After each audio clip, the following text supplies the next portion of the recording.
प्यायला पाणी या ठिकाणी दिलं नाही। आणि म्हणून गेवराई पायगा गावाच्या महिलांच्या वतीनं शिवोला या ठिकाणी आम्ही निवेदन देण्यासाठी आलो आहे की लवकर आमचं जलजीवनचं काम सुरू करा, आमच्या लेकरांना आमच्या महिलांना प्यायला शुद्ध पाणी द्या।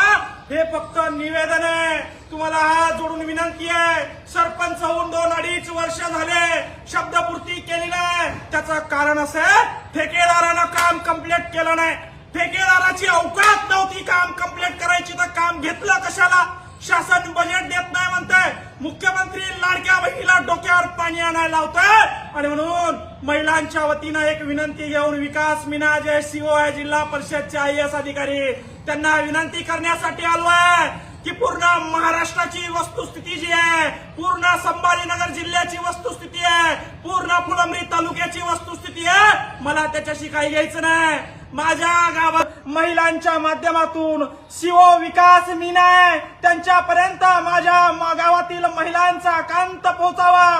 मुख्यमंत्री देवेंद्र फडणवीस, तुम्ही म्हणता लाडकी बहीण आहे, तुमच्या लाडक्या बहिणीला जलजीवन मिशन मध्ये पाणी प्यायला अजून मिळत नाहीये।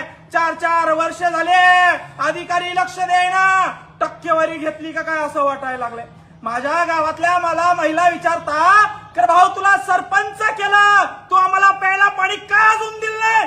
3 वर्ष झाले तुला सरपंच केलं, डोक्यावर पाणी आणावं लागतंय।